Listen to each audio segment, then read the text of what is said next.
Em 485 a.C., quando conquistada pelos babilônios, Israel era uma terra árida, onde os poucos camponeses que a habitavam davam duro para sobreviver. Esta era a terra que Deus havia prometido para Abraão, Isaque e Jacó, e aos seus descendentes para sempre. Toda a terra que você está vendo, darei a você, Abraão, e a sua descendência para sempre. A terra não poderá ser vendida definitivamente, porque ela é minha. O povo que orgulhosamente habitava a terra prometida foi dizimado, espalhado e levado à Babilônia, onde passou 70 anos, conforme predito por Jeremias. Toda esta terra se tornará uma ruína desolada, e vocês estarão sujeitos ao rei da Babilônia durante 70 anos. Muitos judeus haviam voltado a Jerusalém para reerguer o templo, mas o resto da cidade estava em ruínas, suas paredes derrubadas e portões queimados. Em meio à desolação, Deus inspirou o profeta Zacarias a proferir uma das profecias mais notáveis já registradas. Ela predizia o período bíblico conhecido como os últimos dias. Farei de Jerusalém uma taça que embriague todos os povos ao seu redor. Farei de Jerusalém uma pedra pesada para todas as nações. O cumprimento dessa profecia, após o admirável renascimento de Israel em 1948, é constatado pelo mundo todo. Exatamente como previsto na Bíblia, ao invés de Nova York, Berlim ou Moscou, a pequenina Jerusalém é o fardo maior dos países do mundo. O peso que ela tem é tal que o Conselho de Segurança das Nações Unidas dedicou quase 1/3 das suas deliberações a Israel, que representa apenas 1/1000 da população mundial.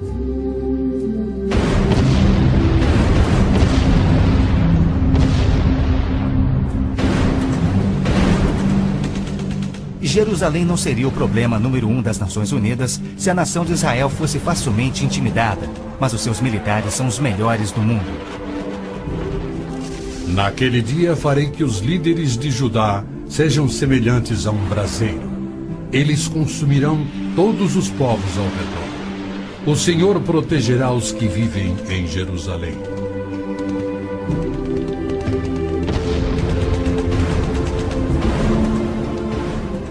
E exatamente como previsto, Israel tem devorado quem o ataca, vencendo todas as guerras, apesar de enormes desvantagens.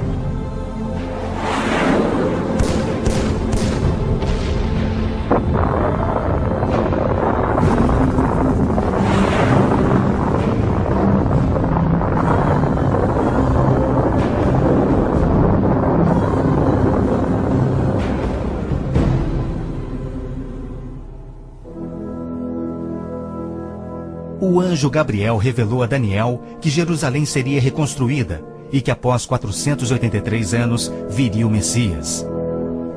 E que seu próprio povo, o povo de Israel, o rejeitaria e o crucificaria. Que a cidade e o templo ficariam outra vez em ruínas. E foi assim que aconteceu. Depois o ungido será morto e já não haverá lugar para ele. A cidade e o lugar santo, o templo, serão destruídos pelo povo do governante que virá. Jesus entrou em Jerusalém no dia exato da profecia. Foi aclamado como Messias e depois rejeitado. Jesus mesmo profetizou: Eu lhes garanto que não ficará aqui pedra sobre pedra. Serão todas derrubadas. E serão levados como prisioneiros para todas as nações. No ano 70 DC, exatamente como Cristo previu, os exércitos romanos, sob Tito, saquearam Jerusalém, derrubaram o templo de Herodes e não deixaram pedra sobre pedra.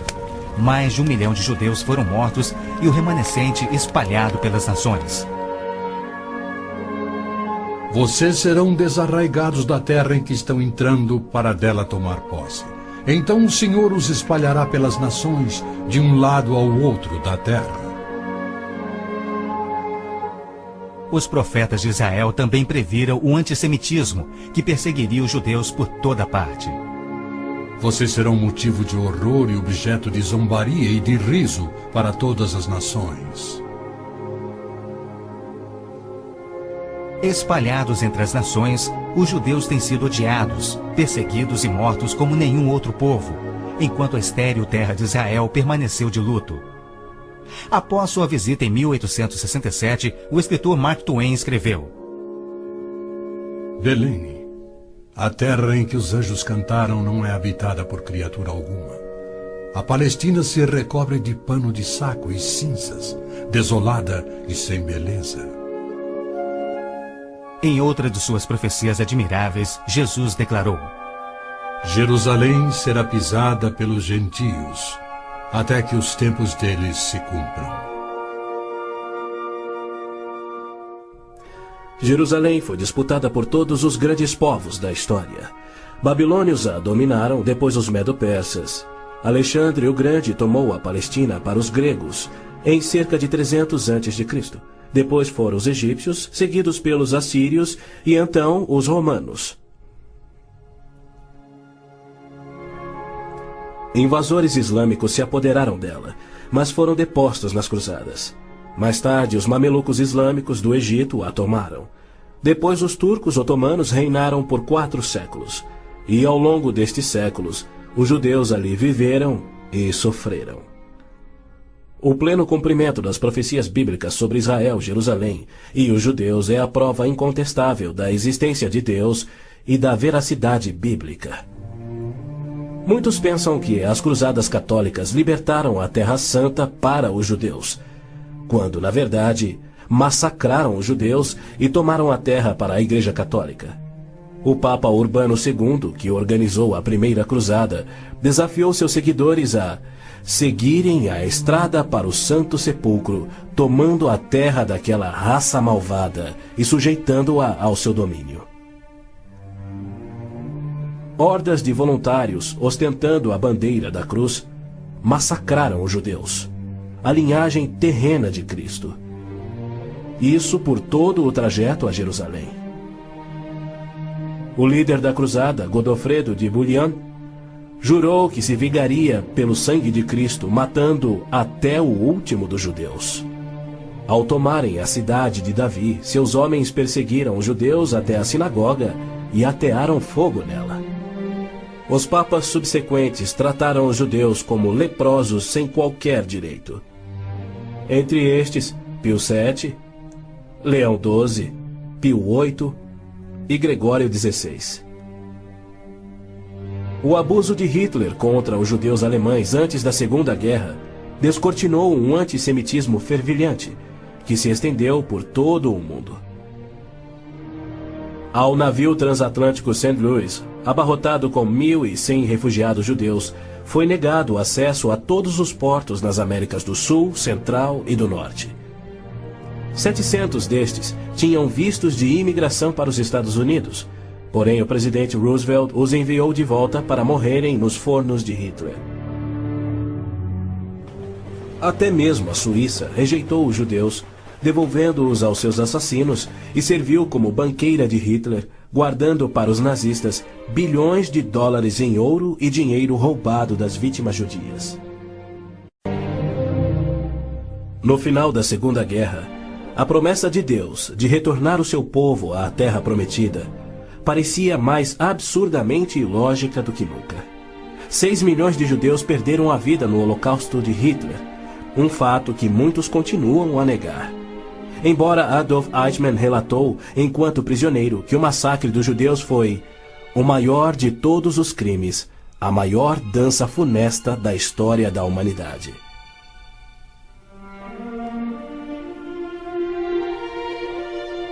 E o mais incrível é que, após a guerra, centenas dos esqueléticos sobreviventes, libertados dos campos de extermínio, foram mortos em toda a Europa. Porém, Deus não esquecera das suas promessas.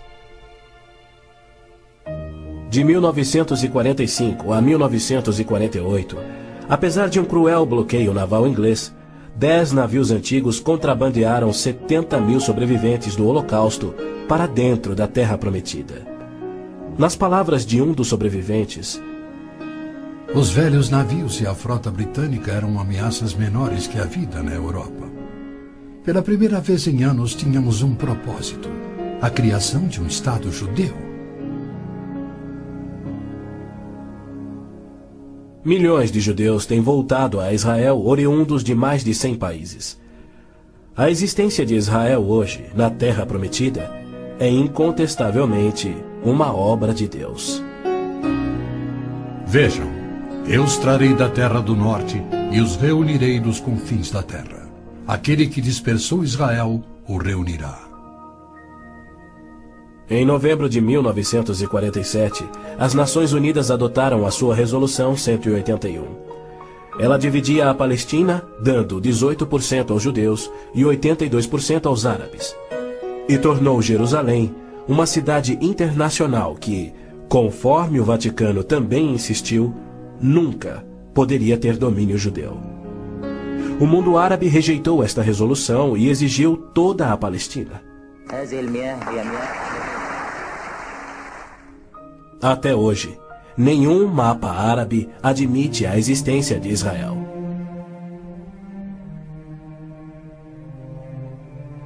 Em 14 de maio de 1948, Israel declarou sua independência. E foi imediatamente invadido por 6 nações árabes. Seus soldados eram várias vezes mais numerosos que os colonos judeus e tinham superioridade indiscutível em armas, tanques e aviões. Tendo recebido da ONU uma faixa estreita e indefensável de terra, rodeada de inimigos dispostos a exterminá-lo, Israel deveria ter sido aniquilado. Porém, para a surpresa do mundo inteiro, que torcia para os seus inimigos, os colonos israelenses derrotaram os que buscavam destruí-los, exatamente como Deus prometera. E assim tem acontecido em guerra após guerra, à medida que seus inimigos têm tentado aniquilar Israel. Sim, é isto mesmo. A aniquilação é o seu propósito declarado. Os muçulmanos têm como dever religioso a exterminação dos judeus. Eles sonham com sua destruição e promovem festividades para honrar os assassinos dos inocentes cidadãos de Israel. O fundamentalismo islâmico começa a varrer o nosso mundo. O próprio Maomé declarou: A última hora não virá antes que os muçulmanos lutem contra os judeus e os muçulmanos os matem. Mas por que a imprensa chama os terroristas muçulmanos de radicais e extremistas? Na verdade, eles apenas estão sendo fiéis ao islamismo. O Corão ordena: Não tomeis por confidentes amigos os judeus nem os cristãos. Matai os idólatras, os não muçulmanos, onde quer que os acheis. Capturai-os, acossai-os e espreitai-os. Líderes muçulmanos, religiosos e políticos ameaçam os judeus como fazia Hitler na TV, pelo rádio e alto-falantes nas ruas e nas mesquitas. Quando Gaddafi brada: a batalha de Israel será tal que Israel deixará de existir, ele fala por todos. O extermínio de Israel é transmitido aos muçulmanos desde o aleitamento. Um ministro da educação da Síria escreveu: O ódio com que doutrinamos as mentes dos nossos filhos desde o parto é sagrado. Um livro-texto de adolescentes egípcios declara: Israel não viverá se os árabes forem firmes no seu ódio. E um livro de pré-adolescentes diz: Os árabes não desistem de trabalhar em prol do extermínio de Israel. É uma loucura Israel tentar firmar acordos de paz com inimigos como estes, mas a pressão mundial o obriga a isto. Na Guerra de Yom Kippur de 1973, milhares de tanques atravessaram simultaneamente o Sinai, oriundos do Egito, e descendo o Golã a partir da Síria num ataque surpresa cuidadosamente orquestrado. As forças militares de Israel estavam todas de licença, celebrando a mais sagrada de suas festas religiosas, levando, portanto, 3 dias para que se mobilizassem. 300 mil israelenses enfrentaram 1,2 milhões de árabes. Escapando por um fio da derrota, Israel sofreu pesadas baixas. Mas, em cumprimento incontestável da admirável profecia de Zacarias, de que as tropas judias seriam como fogo que consumiria as nações vizinhas, Israel expulsou os seus inimigos. Em retaliação por ter se defendido, 61 nações romperam relações diplomáticas com Israel, enquanto nenhuma nação repreendeu os árabes por seu ataque surpresa. Este tenso e custoso estado de alerta de Israel tem sido manipulado de modo a acusá-lo de perpetrador de violência infundada contra vizinhos amantes da paz. O antissemitismo é uma força motriz da mídia mundial, que é muito influenciada pelo dinheiro do petróleo. Não se veicula nenhuma crítica aos árabes e suas repetidas ameaças de extinção de Israel.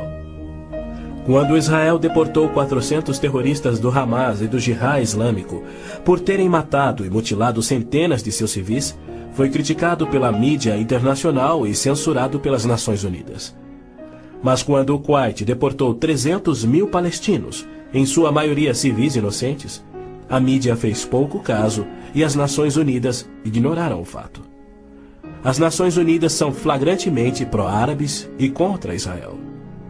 As chamadas Forças de Paz das Nações Unidas no Líbano abrigaram terroristas da OLP, ofereceram suas instalações para treinar terroristas, forneceram equipamento militar e auxiliaram as equipes de terroristas a caminho de atacarem Israel. Quando Israel se viu pressionado a ponto de invadir o sul do Líbano para expulsar a OLP, descobriu na área das Nações Unidas estoques suficientes de armamentos para sustentarem uma invasão de 1 milhão de homens. E a maioria, incrivelmente, era avançada demais para ser operada pela OLP e era obviamente destinada a uma invasão soviética. A ONU já condenou Israel mais de 370 vezes por ter se defendido, porém nunca condenou os terroristas ou os seus agressores. 2 anos após a Olimpíada de Munique, em que a OLP assassinou 11 atletas israelenses, Arafat, o seu líder, foi convidado para falar na Assembleia Geral da ONU. E foi recebido como herói, embora clamasse pela extinção de Israel. O então secretário-geral da ONU, Boutros Ghali, declarou: Os judeus devem abrir mão de sua condição de nação e do Estado de Israel para serem assimilados como uma comunidade do mundo árabe. O Domo da Rocha, no cume do Monte Moriá, está situado no coração de Jerusalém. Esta edificação de 141 mil metros quadrados inspira paixões tão explosivas que pode ser o estopim da Terceira Guerra Mundial a qualquer instante.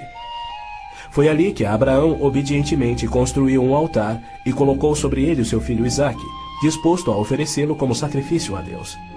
Mas Deus o impediu e proveu um carneiro para substituir a Isaque. 900 anos mais tarde, há cerca de 3.000 anos, o rei Davi comprou aquele terreno santo de Araúna, o Jebuseu, para poder edificar ali um altar a seu Deus. E foi ali que Salomão construiu o primeiro templo. Do templo judeu, destruído por 2 vezes, não resta nada. Em seu lugar se ergue o Domo da Rocha, um imenso monumento ao deus islâmico da lua, o antissemita Alá.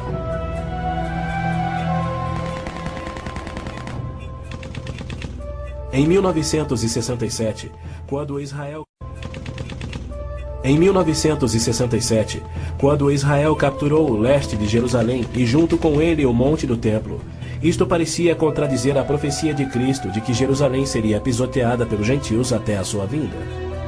Mas, incrivelmente, Israel imediatamente devolveu o Monte do Templo aos cuidados do rei Hussein da Jordânia. Este, por sua vez, o confiou a Yasser Arafat e a sua OLP em 1994. Assim, o coração de Jerusalém está nas mãos de gentios e as nações dos gentios de todo o mundo exigem o controle. Uma das principais tensões no Oriente Médio, hoje em dia, é a questão do chamado povo palestino. A Organização de Libertação da Palestina, a OLP, liderada por Yasser Arafat desde 1969, alega representar os palestinos. A OLP declara: Nosso conflito com o inimigo sionista não surge em função da demarcação de suas fronteiras, mas sim da própria existência de Israel. A OLP, como todos devem saber, é uma organização islâmica de terrorismo. Ela treinou as gangues de assassinos de Idi Amin, que mataram 300 mil cristãos negros em Uganda. Na verdade, a maioria das organizações terroristas em todo o mundo foram treinadas pela OLP. Arafat cometeu seu primeiro assassinato aos 20 anos. Sob sua liderança, a OLP se tornou a maior, a mais rica, a mais violenta e a mais sangrenta das organizações terroristas já conhecidas. Em 1970, a OLP tinha 55 bases na Jordânia, e seu terrorismo contínuo contra os civis jordanianos era tão maligno que o rei Hussein a atacou com suas tropas de beduínos, e após semanas de sangrentas batalhas, expulsou a OLP para o Líbano. Ali, a OLP aniquilou as cidades cristãs de Damour, Beit Malá, Tal Abbas e outras. A mídia fez vistas grossas ao seu reinado de terror no Líbano. A imprensa internacional foi ameaçada e se manteve em silêncio. Os que ousaram divulgar a verdade tiveram mortes brutais. Larry Buckman e Sean Turan, da TV ABC, Mark Trion, da rádio belga Livre, Robert Pfeffer, da revista Der Spiegel, e outros. Cerca de 300 mil civis libaneses foram mortos e mais de 100 mil das jovens sobreviventes foram engravidadas por estupros da OLP antes que Israel a expulsasse. Porém, novamente, Israel foi censurado. Ladies and gentlemen, Mr. Arafat, Chairman of the Executive Council of the Palestine Liberation Organization, His Excellency Yitzhak Rabin, Prime Minister of Israel, the President of the United States. Quaisquer tratados de paz com a OLP têm como propósito único enganar Israel. O modelo que os muçulmanos seguem hoje foi dado por Maomé. Em 628, ele firmou um tratado de paz de 10 anos com sua tribo Quraysh, em Meca. 2 anos mais tarde, ele atacou Meca, matando os homens e escravizando as mulheres e crianças. Arafat declarou publicamente: Em nome de Alá, eu não considero o acordo de paz entre a OLP e Israel mais do que o acordo assinado entre nosso profeta Maomé e a tribo Quraysh. A paz para nós implica na destruição de Israel. O primeiro passo é fingir a paz para ganhar territórios dentro de Israel, de onde possa lançar sua destruição final.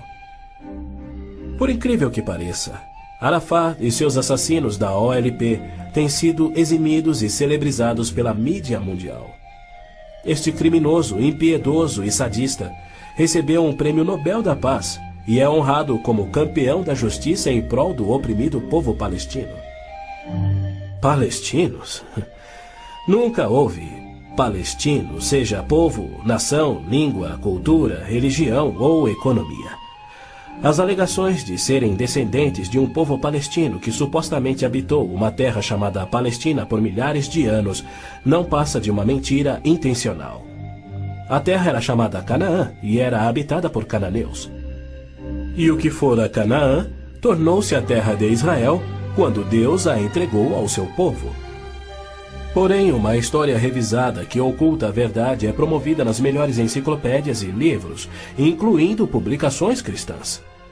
Aqueles que hoje se denominam palestinos são árabes, por berço, língua, religião islâmica e cultura. A origem do termo Palestina provém dos filisteus, os arqui-inimigos do antigo Israel. Em 130 d.C., os romanos reconstruíram Jerusalém como uma cidade pagã, tendo um templo de Júpiter no lugar do templo judeu. Provocados à rebelião, 500.000 de judeus foram mortos e milhares escravizados. Os romanos, irados, renomearam a terra de Israel, batizando-a de Síria-Palestina. Assim surgiu o termo palestino. Dali em diante, os judeus que ali viviam foram chamados de palestinos. Na Segunda Guerra, o exército britânico tinha uma brigada palestina composta por voluntários judeus.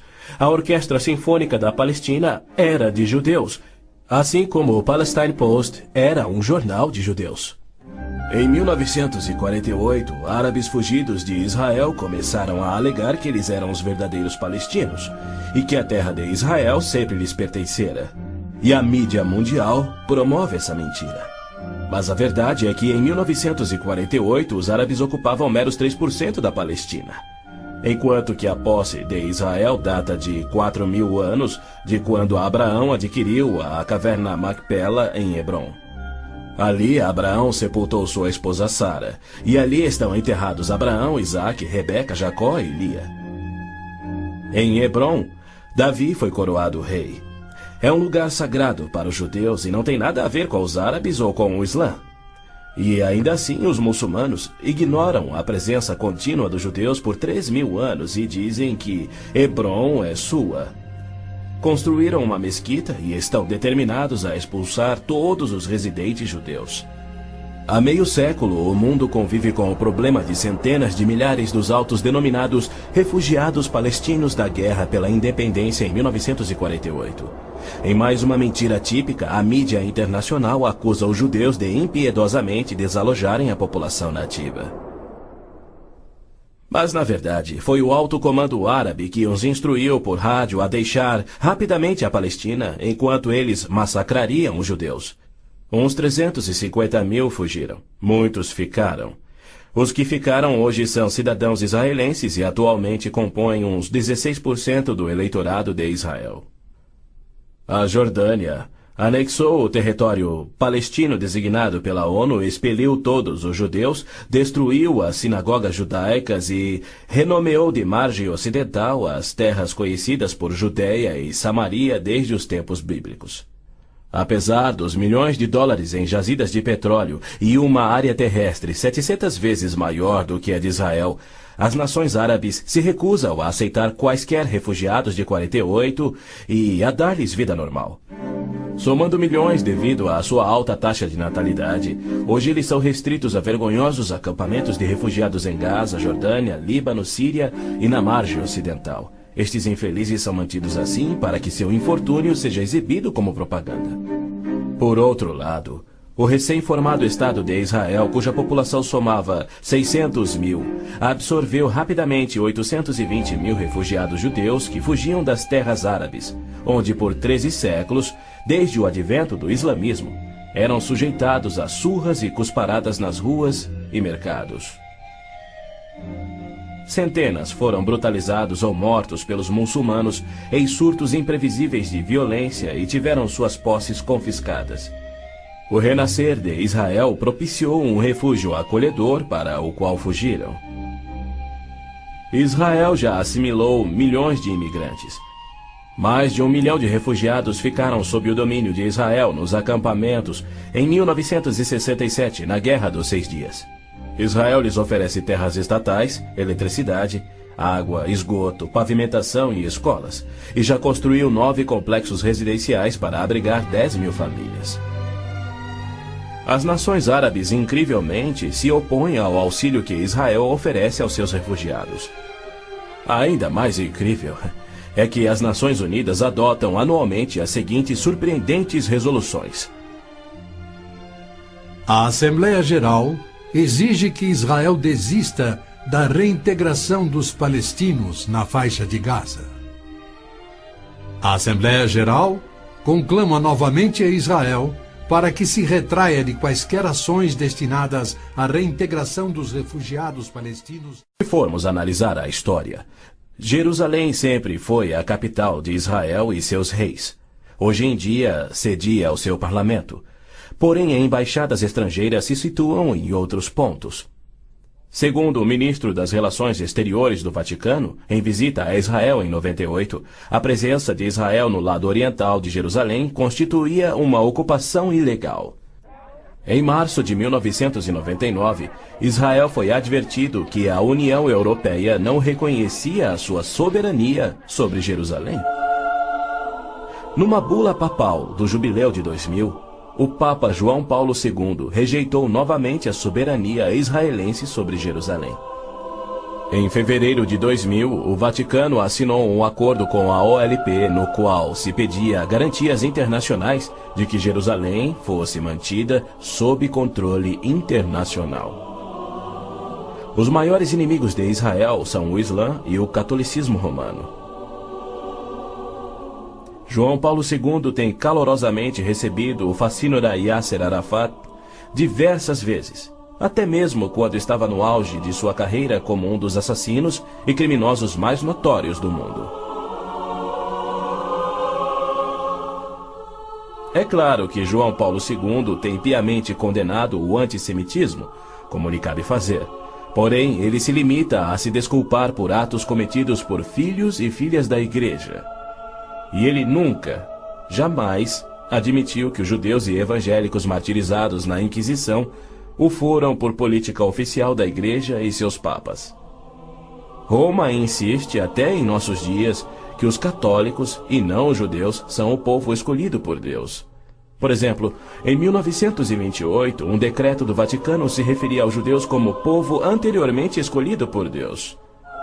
Em 1965, o Segundo Concílio do Vaticano declarou: a Igreja constitui o novo povo de Deus. A Roma Católica se denomina a Cidade Santa, a Cidade de Deus, a Cidade Eterna, títulos que Deus deu a Jerusalém. O interessante é que, ao invés de repreender Arafat por sua paixão por aniquilar Israel e suas crenças islâmicas anticristãs, o Papa aceitou seu convite para estar com ele em Jerusalém, celebrando a quem chamou de o nosso Jesus Cristo, entre aspas. Nosso Jesus Cristo? Segundo Arafat, Jesus foi um palestino que lutava contra Israel por sua liberdade, e o Papa apenas sorriu e o abençoou.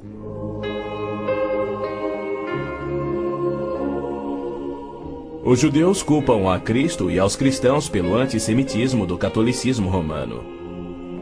Mas o catolicismo, com seu falso evangelho de obras, sacramentos, purgatório e indulgências, não representa o cristianismo bíblico.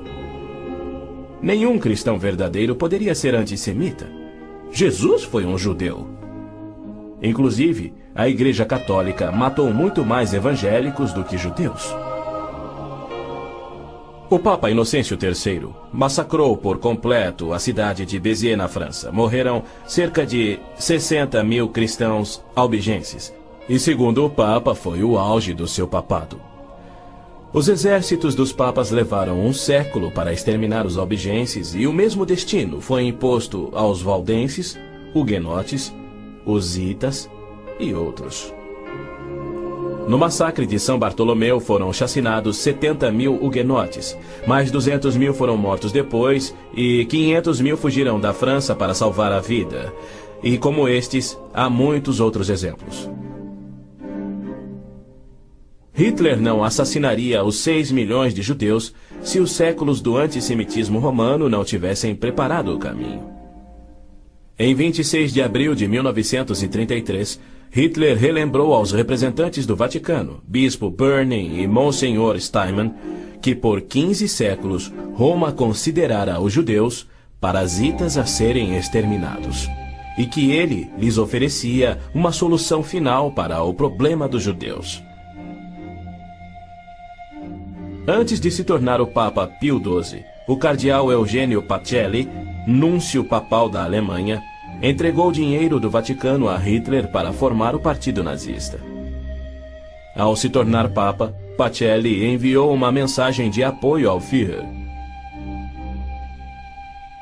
Ao ilustre Herr Adolf Hitler, Führer e chanceler do Reich alemão. É com grande prazer que recordamos os muitos anos passados na Alemanha como núncio apostólico, ocasião em que fizemos de tudo para estabelecer relações harmoniosas entre a Igreja e o Estado. Agora, suplicamos ainda mais fervorosamente para alcançarmos este alvo. Era 1939 e os abusos de Hitler, bem como suas intenções para os judeus, já eram conhecidos em todo o mundo.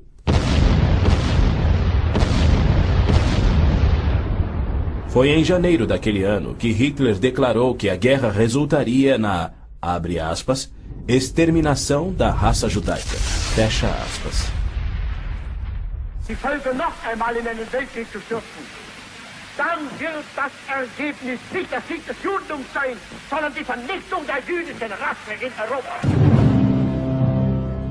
Após 4 anos, em 22 de junho de 1943, enquanto pairava a fumaça de judeus incinerados nos céus da Europa, O Papa Pio XII, em contraposição à promessa de Deus, escreveu ao presidente Roosevelt tentando dissuadi-lo de tornar a Palestina em terra judia. Não existe precedente histórico para justificar o regresso de um povo a uma terra deixada 19 séculos antes. Se os hebreus desejam um lar, não seria muito difícil encontrar um território que lhes sirva melhor que a Palestina. Com o aumento da população judaica naquela região, graves novos problemas surgiriam. Sem precedente histórico, Deus o havia prometido. Pio XII nunca condenou o Holocausto em público. Tampouco buscou dissuadir Hitler do seu intento de aniquilar os judeus. Porém, ele se manifestou, de forma bem enfática, contra o regresso dos judeus à terra de Israel, que Deus lhes dera como herança eterna. Do mesmo modo, Pio X declarou em 1904: Não podemos reconhecer os judeus como povo. Em 1919, o cardeal Pietro Gasparri, secretário de Estado do Vaticano, escreveu: O perigo que mais nos amedronta é o da criação de um Estado judaico na Palestina. E quanto ao Islã, esta religião de violência tem sempre forçado conversões pela espada. Após a morte de Maomé, a maioria dos árabes abandonou o Islã, dando origem às famosas Guerras da Apostasia.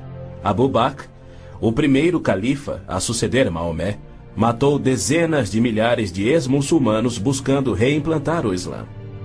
Até o início do século VIII, os ferozes guerreiros do Islã haviam tomado a maioria do Oriente Médio, muito da África e haviam quase conquistado a Europa. A violenta natureza do Islã é vista ainda hoje em multidões bradando "Allah é grande" e infligindo terror e morte sobre os não-muçulmanos. O Islã está por trás da maior parte do terrorismo no mundo. Hoje em dia, multidões muçulmanas periodicamente massacram milhares de cristãos, queimando e saqueando as suas terras.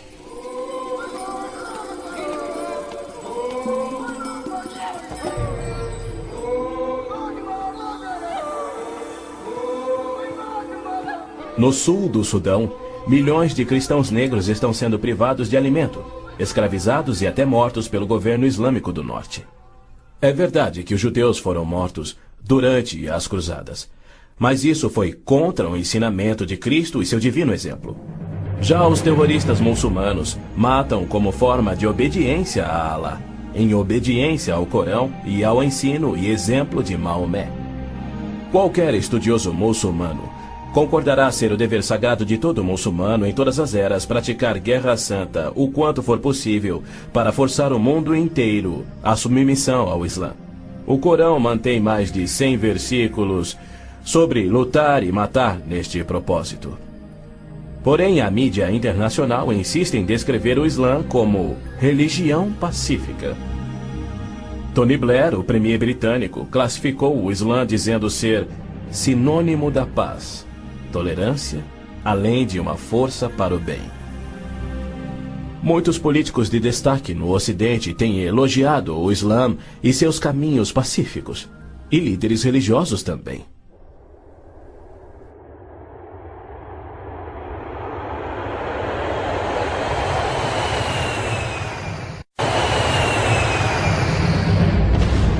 Os inusitados atos de guerra praticados por terroristas contra os Estados Unidos em setembro de 2001 resultaram em declarações de políticos que diziam ser necessário distinguir entre terrorismo causado por grupos extremistas, fanáticos, e a religião islâmica em si, que é pacífica.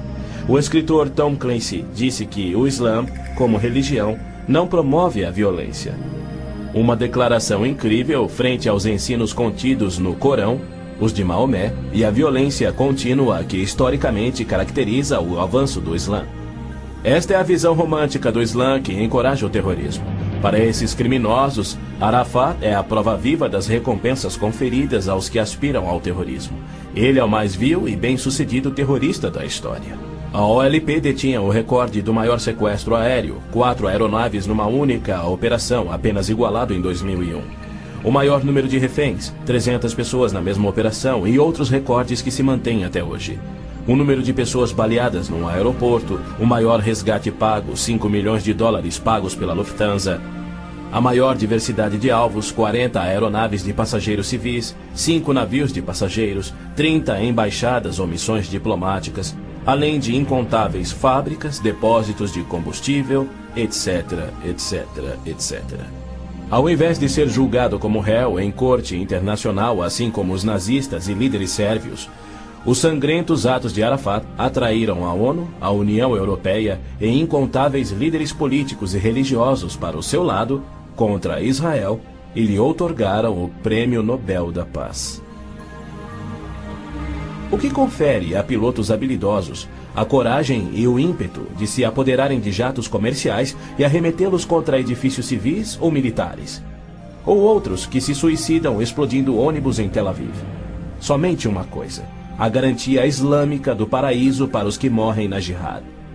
Aos mártires, o Islã promete um palácio de marfim contendo 70 mansões, cada mansão contendo 70 casas e em cada casa uma cama com 70 lençóis.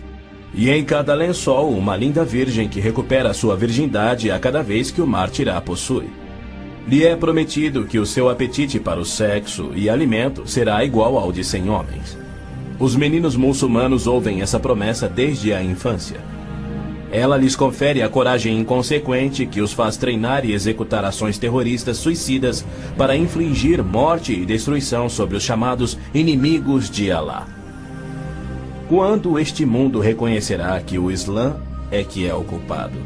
E quando os muçulmanos que desprezam o terrorismo perceberão estarem seguindo uma religião terrorista, conforme a história comprova?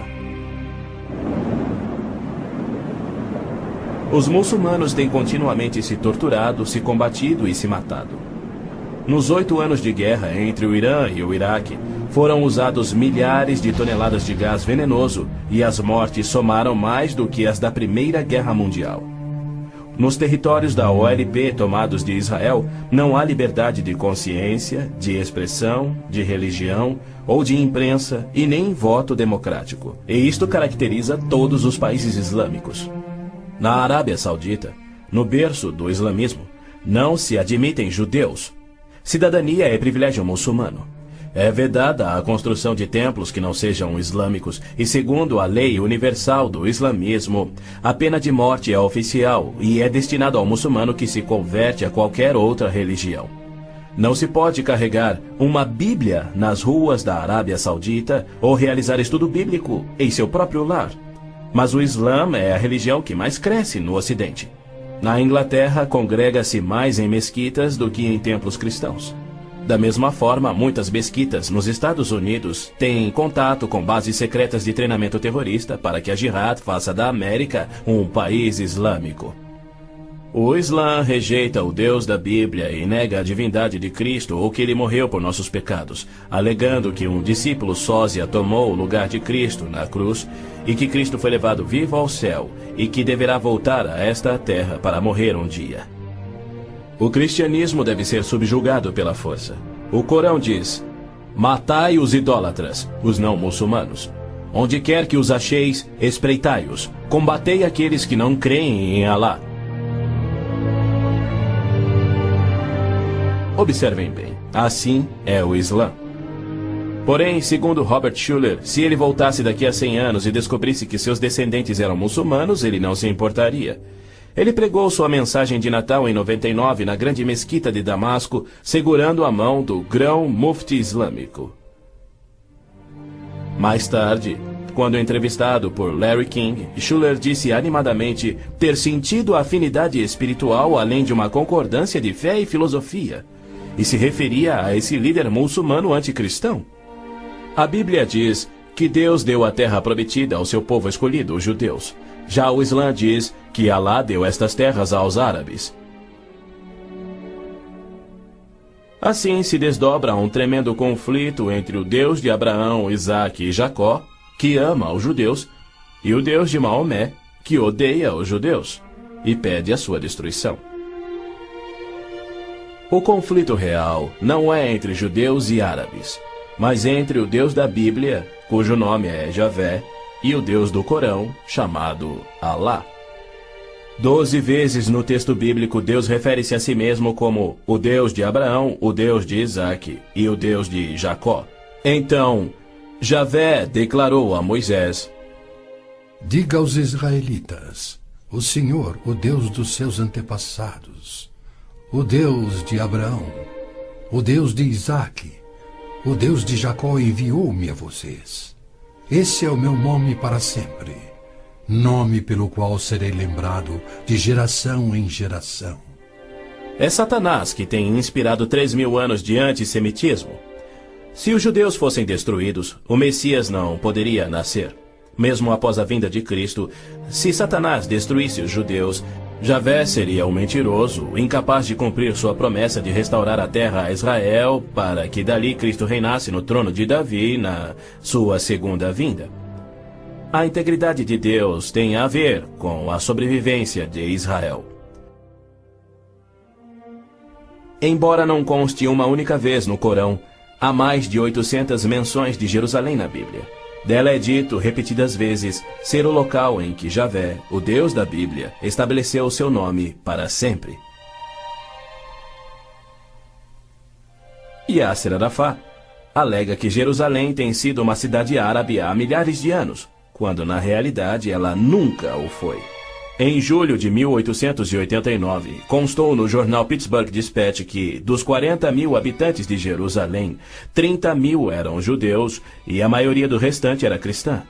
Quando Israel declarou sua independência em 1948, havia 100.000 judeus vivendo na Jerusalém antiga. Ela foi fundada há 3.000 anos por Davi, o grande rei de Israel, e se manteve uma cidade judia desde então. Não é à toa que mais de 40 vezes a Bíblia se refere a Jerusalém como sendo a cidade de Davi. Ali Deus estabeleceu o trono de Davi para sempre. E naquele trono, o Messias, descendente de Davi, deverá reinar sobre Israel e o mundo. O Senhor Deus lhe dará ao Messias o trono de seu pai Davi, e ele reinará para sempre sobre o povo de Jacó. Jerusalém é um cálice de tontear porque líderes mundiais rejeitam o Deus bíblico e seu plano de paz para Jerusalém e o mundo. A insistência do Vaticano e da ONU de que Jerusalém deve ser uma cidade internacional e dos muçulmanos que dizem que ela lhes pertence constituem desafios ao Deus de Abraão, Isaque e Jacó, assim como a paixão muçulmana pela destruição de Israel. As nações muçulmanas estão se armando com mísseis capazes de portar ogivas químicas e biológicas, além de nucleares. Certamente não são armas de defesa.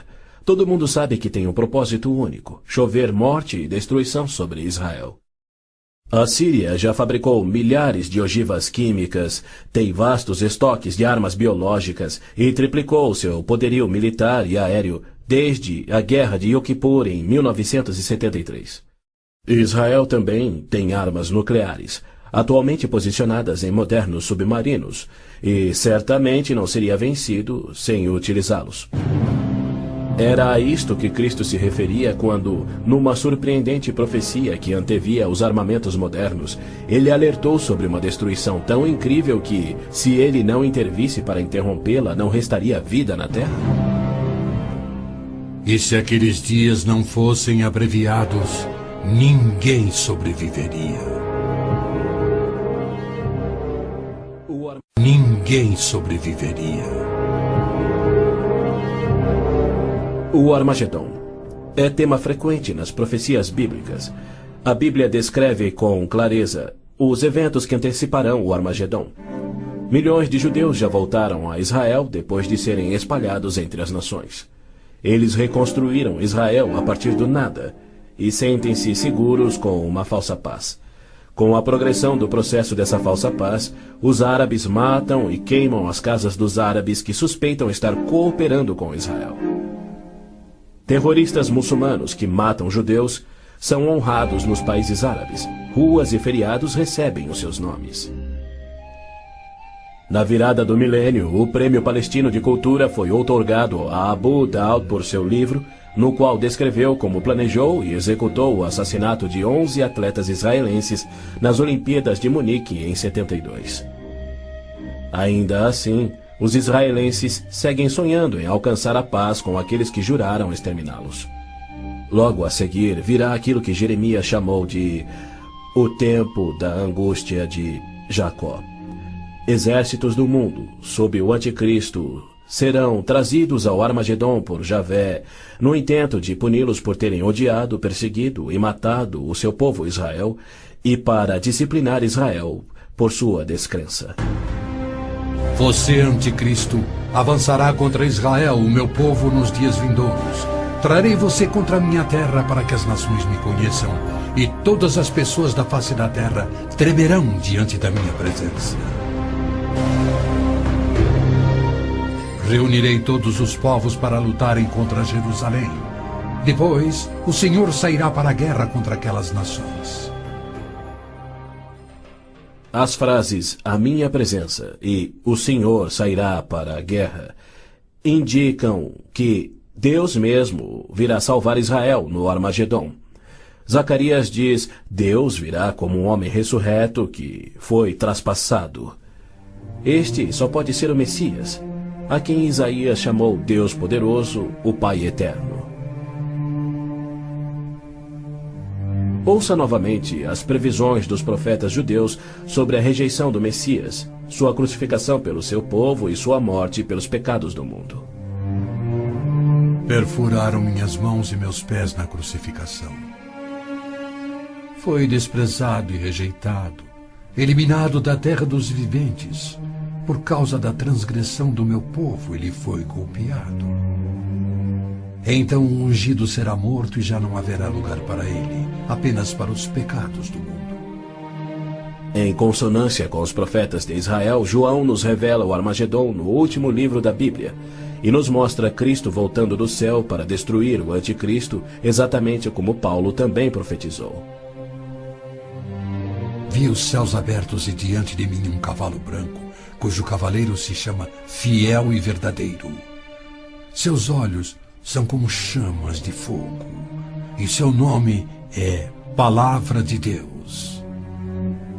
Então vi a besta, o anticristo, os reis da terra e os seus exércitos, reunidos para guerrearem contra aquele que está montado no cavalo e contra o seu exército. Mas a besta foi presa, e com ela o falso profeta. Os dois foram lançados vivos no lago de fogo.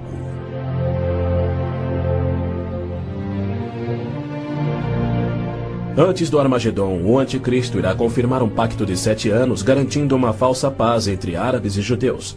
Prometerá segurança a Israel, permitirá que Israel reconstrua o templo e reinicie os sacrifícios de animais, após um intervalo de mais de 1900 anos. O anticristo quebrará seu pacto, cessará os sacrifícios, colocará a sua imagem no templo, declarando ser Deus e exigindo ser adorado. Os que se recusarem morrerão. Com muitos ele fará uma aliança que durará uma semana.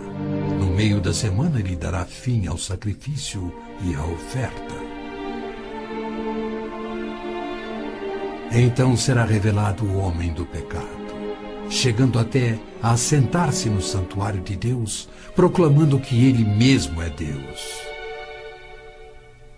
Foi-lhe dado poder para fazer que fossem mortos todos os que se recusassem a adorar a imagem. A que semana Gabriel se referia? Quando isso acontecerá?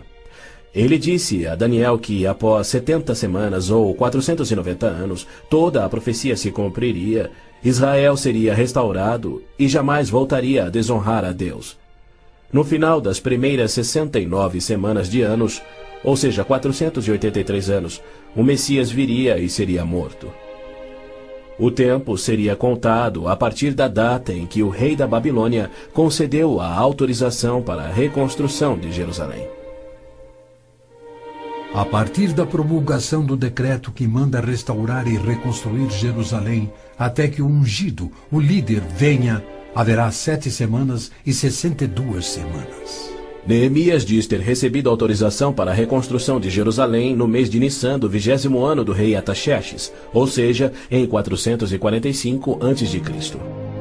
No domingo, 6 de abril de 32 DC, dia em que se completavam exatos 483 anos, hoje o chamado Domingo de Ramos, Jesus entrou em Jerusalém.